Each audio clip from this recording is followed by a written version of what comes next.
Well, folks, welcome back to Rimshots with Sean, brought to you by Barstools and Bandtalk. Mark Gus Scott the third, all the way from Phoenix, Arizona. Yeah. What's the weather like out there today, my friend? Well, the past 3 days has been about 80 degrees, dude. Yeah. It's only the middle of February. Yeah, nice. I can look out the window and step in about half a foot of snow. So God love you. Oh, dude. Yes. So at the end of the last segment, we were just kind of talking about, that transition of, we all went through it where, it was one type of music became another type of music. And then, here we are now, and I'm going to say the last 5 to 7 years, I'm going to call it our genre because I kind of came up in that too. It's made a resurgence. A lot of festivals going on, cruises. Guys are almost doing weekend warrior things now. They're not doing full tours. They're flying out for weekend things. What do you think that is? I've asked a few different people this question, but why do you think that's happening?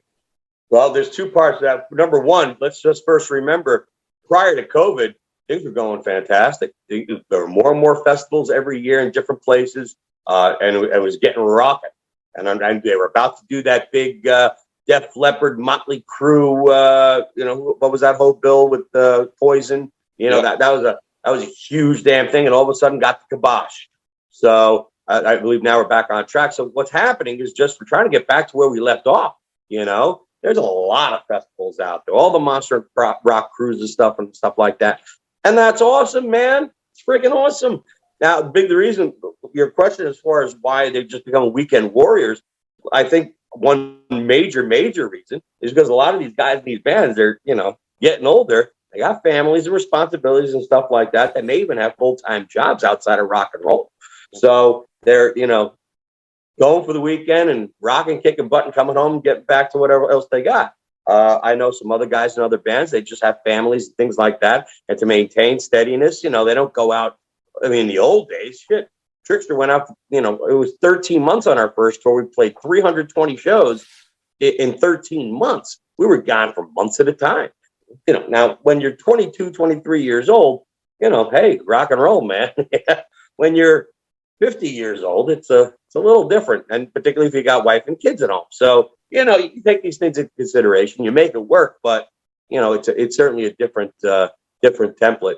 Additionally, now when you do the weekend thing, there's a lot of expenses you could also curtail by not paying a bus for every day, not necessarily having a driver every day, not necessarily paying for hotels like you would when you were on the road. So there's a lot that can be eliminated, and profitability could be better as well. And, it's funny because, I saw a picture, Warrant was going out to do a festival, I think it was 2 weeks ago, and there they were in front of the private plane, and I'm sitting there going, did they really go in that private plane? Or... Yeah, they did. Yeah, I mean, also a lot of bands have resources too, right. What I mean? So we once got flown in by private, a couple shows, courtesy of our good friend Judd Ball. God bless you, Judd. I love you, baby. And, so we everybody, again, has resources. But let me tell you something, man. I know Brett Michaels has his own plane, and, he flies out, does show, come home, or, he does a couple shows, come home, that sort of thing. Mm-hmm. Sometimes they meet up with, I've seen the whole band on the plane. So, hey, God bless, they're doing their thing. But all I can say is, whether you're doing it full-time or part-time, that's a decision that has to be made collectively by the band, how you're going to do it, And I think the ones that don't really sit down on how to do it effectively, those are the ones that break up. Fair enough. One of the things that, the last couple of years, and I'm out here in Halifax, Nova Scotia, and, we're dealing with local musicians and stuff. And we always try to talk to people about it makes more sense for everybody to work together than it does to be your own little guy kind of running around. And 100%. I've seen it a couple times, during this whole thing. It shuts down and everybody's together, then it opens back up and they all kind of go and do their own thing, and it splits things up, and then, it's a shrink, grow. And I think I know what you're going to say, but at the level that you were playing, was there camaraderie with, you can't say it's everybody. You know who the musicians are. They're usually in the back of the room with their arms folded. But was there camaraderie with you guys and maybe some of the bands, or was it super competition and a little bit of both? Here's one thing I noticed, certainly, looking back at the old days versus now, a lot of guys got more mature. and a lot of guys drop the ego. You know what I mean? There's very few guys still out there that are not camaraderie oriented. You know, even like back in the day, we did some tours with Faster Pussycat, and we were friendly, but we weren't really friends. We did shows with them more recently. One in particular, I remember we did out in Peru. We had so much fun together. You have no idea. So, but you know, it's weird. Even, you know, with bigger events, it's seeing these people get older. AJ Pirro, the, you know, late drummer from Twisted Sister, he gave me lessons back in 1988. And, you know, we were friendly and all that stuff, hung out. But I saw him change as time went on. He became a real man, you know what I mean? Yeah, yeah. He was so cool. And just a few months before he went, we had some real nice time together. You know, it was really cool to talk and just, you know, look at him and say, wow, I remember you being different. You know, he was so cool. You know, not that he wasn't cool way back then, but I see people grow as people. And I keep seeing that time. And it's a real... more often than not, it's a beautiful, pleasurable thing to see, you know. And man, yeah, there's a lot of camaraderie, a lot, you know. There's very little this competitive element at all, you know, very little. And yeah, I got to tell you, also back in the day, we were very fortunate. But most people liked us; we got along very well. There was some weirdness with some bands, you know, but overall, now particularly. Everybody's friends, man. We all hang out. We all got the same agents. We all got the same friends. We've known each other for God knows how long. Hey, come on in for a drink. Invite each other to a backstage and all that, our own dressing rooms. There's very little ego in comparison to maybe how it was, you know, 20, 30 years ago. Right. And I mean, you know, every now and again, you open up something. Blabbermouth is a classic one where somebody's chirping somebody else. And, you know, Nikki Sixx and Eddie Vedder were going at it last week. And, yeah, there's always going to have your spats. But overall, like when we do festivals and there's 20 bands on the freaking list, 19 out of the 20 bands are rock and roll, dude. You know? Yeah. No, and you gotta ask yourself, okay, who's looking for a little press this week versus do they really mean it, right? Well, for all we know, Nikki and Vedder were talking in the back. Like, dude, okay, you throw the first punch, and then I'll fall over the buffet. Yeah, okay. And then my bodyguard's going to go get you. All right, and make sure we get the picture right. Okay, got it. And go. Yeah, who knows what? You know what I mean? Yeah. I talked to guys about pulling stuff like that. I had a couple of good ones too. But you know, all kidding aside, man, I think there are legitimately some people that do not get along, and they say one off-cuff remark, and then the backlash effect can be very, you know, crazy, and that's where they get the sound bite, you know. So, hey, man, you know, these things happen, but again, overall, the camaraderie level is very. Well, it's funny you mentioned that because I read Dee Snider's book, great read, and he has a piece in there about the band that he called Krampus, which we know who that was. Yep. And it was basically over. I didn't hear that, but okay. So basically, the story goes that his wife she did costumes and whatnot, and she was going to sell some to them, and then they decided to not do it, and Dee wasn't happy about it, and it turned into this huge feud. Anyway, the singer from that band was in the press saying he wanted to make amends, and Dee kind of said, "Well, maybe." I guess what my point is, to your point, these guys, it's like, hey, man, we're not 23 anymore. We're not going to get into a bar fight. You know, we got to get on with life. It's getting kind of silly. It's like grandfathers, you know, fighting at the, I don't want to say fighting at the nursing home, but you got to cut it out at some time to be a little mature, right? Agreed. Yeah. I mean, sometimes press can also put a magnifying glass on something and make it appear substantially worse than it actually is. Fair enough. I'm not saying that's in this case. I'm not familiar with the intimate details of this case, but it can happen. You know what I mean? One little thing could turn into this big freaking, like, you know. So, hey, but things still do happen, sure. And there is also, I think that, you know, when I say I see people grow and it makes me smile, there's instances where I also see people stay the same, man. And certain people with certain attitudes are very like this, you know, that they have very strong beliefs. They're not willing to bend it. And if they feel some guy's a jack, there ain't nothing you're going to be able to turn their minds about, you know. So each their own, and a lot of different people, but overall, the majority, I mean, I've hung with Dee Snider. He's been very, very nice to me. We've done shows with Twisted Sister. You know what I mean? And they were always treated us with respect, very nice. He's a goddamn sweetheart. I can't, I don't knock the guy one iota, not at all. I don't know the gentleman from Crocus, and I don't know what happened. This is the first time I'm hearing about it from you. So, but it was in his book. It was in his book. Oh, okay. I don't think he's lying. Yeah, but I was not aware of it. But the only person I've ever heard Keith Snyder badmouth was Tipper Gore. So. Yeah, and you know what? And hey, kids, go and YouTube that because he was brilliant. The mothers, or what was it? The Washington Boys against the Rockford. PMRC, the parental. I can't remember what the hell it stood for. I do know that did prompt those warning labels to get on records, including ours. And a lot of people believe that it was it was an enhancement in the sense that people thought, "Oh wow, this is a dirty record. I want to get that one." You know what I mean? Badge of honor for sure. Yeah. So you have your businesses that you're about to launch this, and you had mentioned the last time we chatted you ran a restaurant at one point. In terms of playing, how much playing do you get to do these days? Are you banging away on a regular basis? You're kind of doing it when you feel like it. How's that going? I play it regularly. I mean, there's times a couple weeks straight I'll just play like crazy, then I'm going to take a month or two off. You know what I mean? It's kind of what else I'm doing outside of music. Yeah. You know, like right now. No, it's funny. Out of nowhere, I have this good buddy of mine, Salvatore Carlino. Sal and the Strayhounds, and he's a great blues guitar player, classic rock stuff, and he's got a great act here in Phoenix, and he's like part of the inner circle, our family, and it was Christmas Eve. He's like, Gus, my drummer can't make it. Everything's all fucked up. I'm like, and I thought to myself, like, shoot, man, I love to play, and I love Sal. And I said, I could use the exercise. So I did it. And man, I was so scared. The reason why I hadn't played in a while, I got like maybe a day and a half of freaking practice in. And I was worried because normally when Trixter plays, we do an opening set, it's 35 minutes. If we do a headlining set, it's like an hour and 10, hour and 15 minutes at max. Sal's first set was an hour and 20 minutes, and he did 3 sets a night. So I was like, oh my God, I'm going to fucking die. You know what I mean? I said, screw it, I'm done. Now, mind you, I wasn't slamming every song like I do in Trixter, so to speak. This is more, at times it can be laid back. But, I normally not used to playing, that level of intensity that long.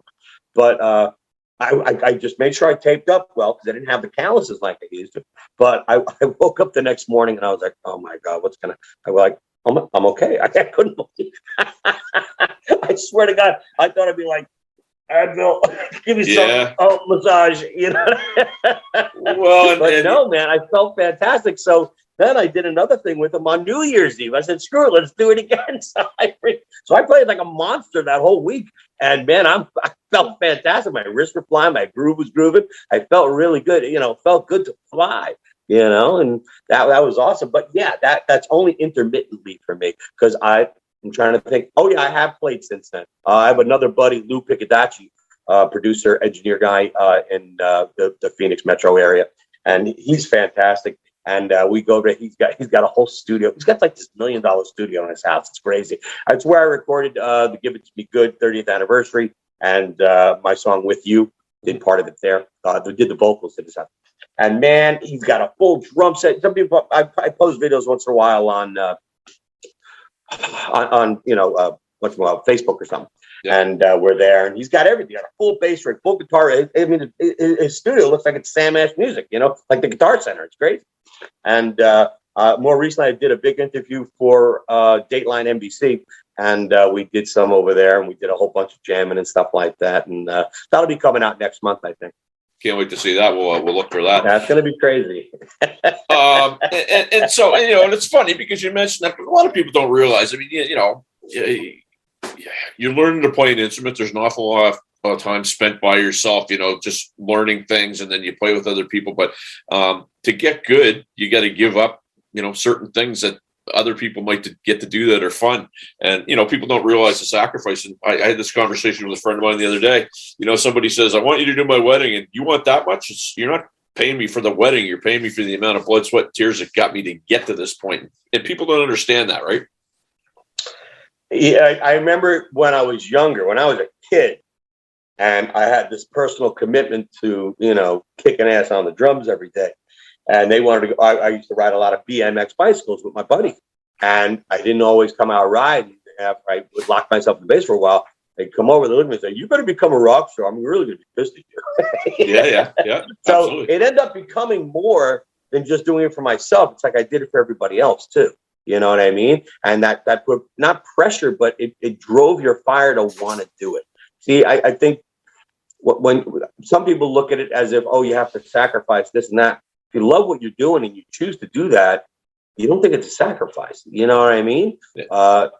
Again, there's different ways of looking at it. Now, if it gets to a point, particularly when you're older and later in life, and you have responsibilities, you got to have a job, you got to have kids and stuff like that. And you can't play your drums all day or whatever, and you got to, worry about scheduling and stuff like that, and make it jive. But it's not impossible. And by the same token, Eddie Van Halen might have played 23 hours a day. I don't, whatever. From what I understand, he literally had a guitar strapped on all day. You don't need to practice that much. You need to practice. I mean, if you love the joy of playing, then that's a beautiful freaking thing. Then there's really no sacrifice. You just love to do it.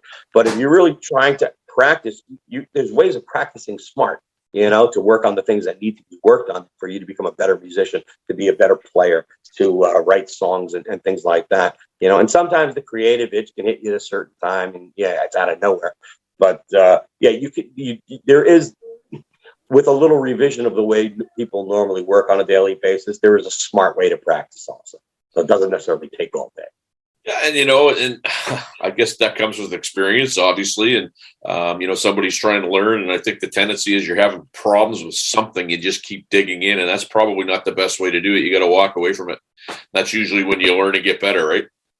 That's a very good point that you're bringing up there. A lot of people practice, like they try it again, I've been playing all day, I'm trying my rhythm, and they legitimately putting their heart into doing it, but they keep doing it wrong.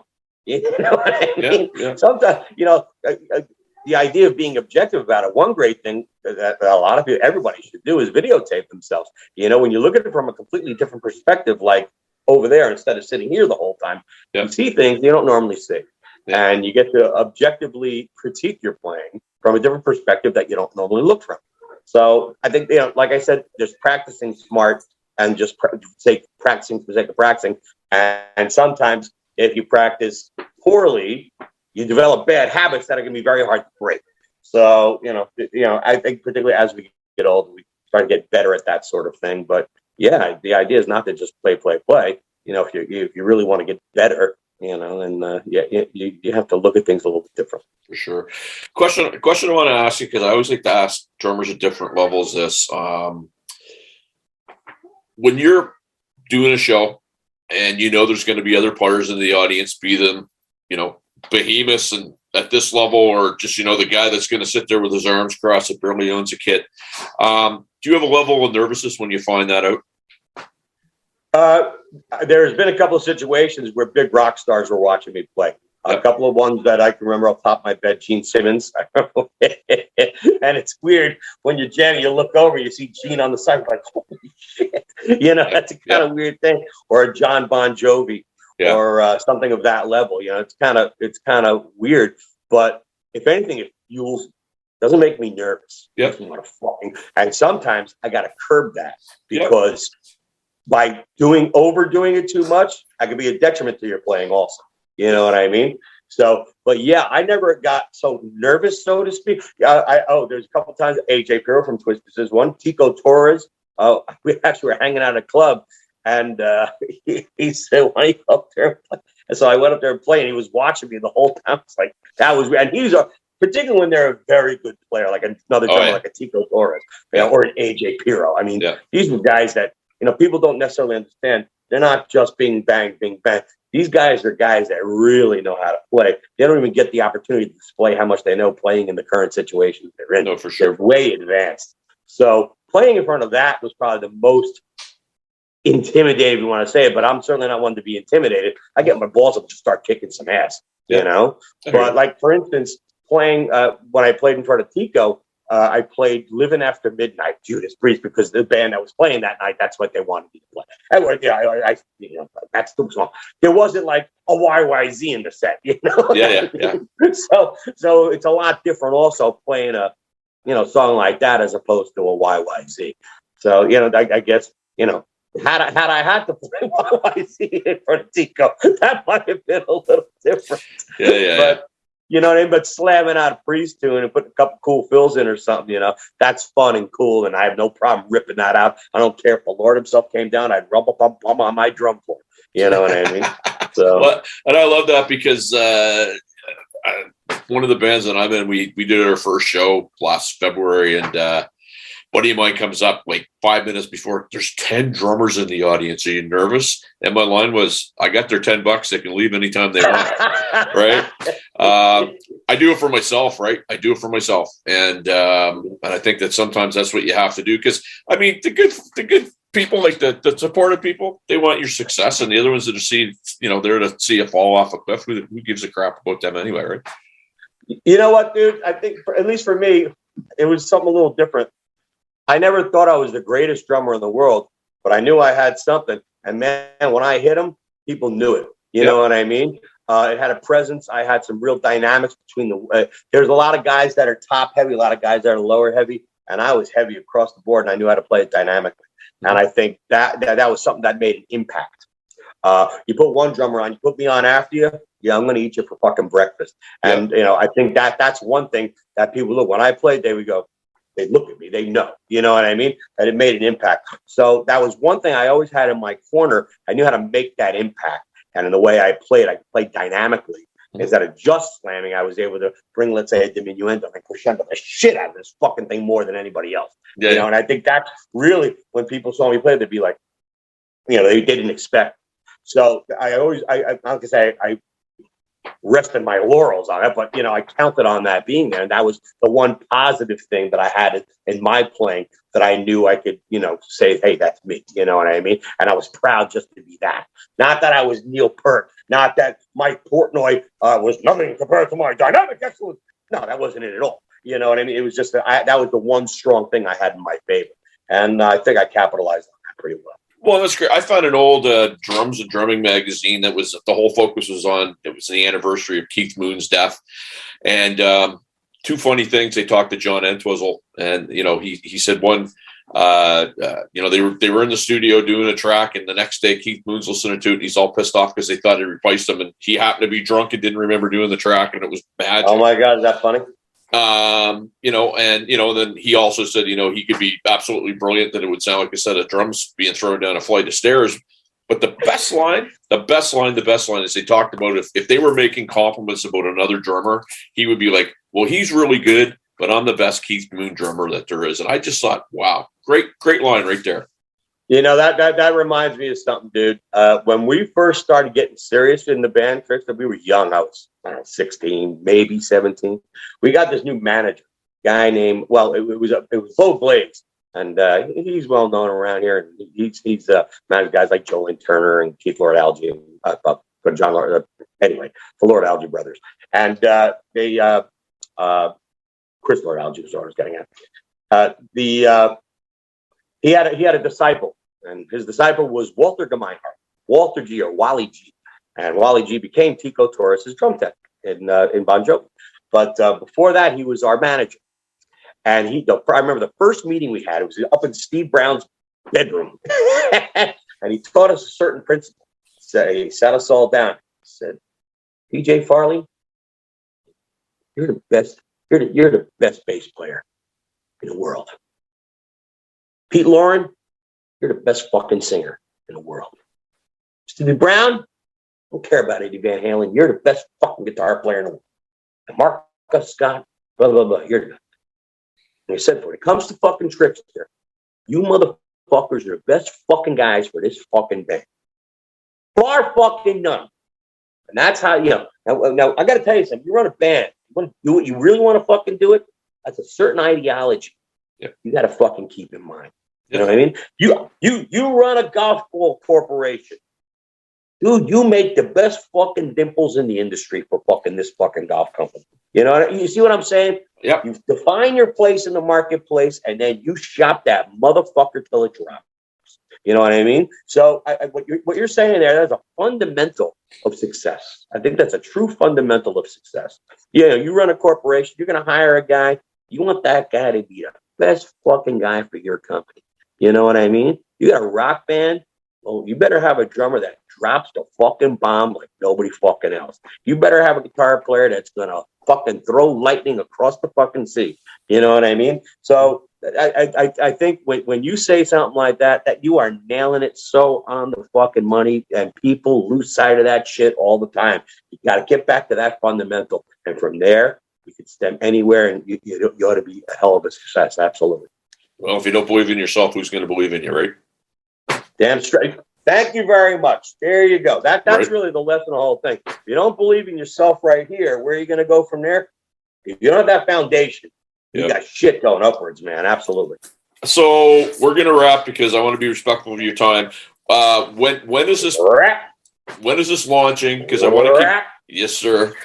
Like the Super Bowl halftime performance. But when is this launching? I want to keep our Canadian friends abreast of this because people have been asking me about this. Come out with a Canadian variant. Yeah.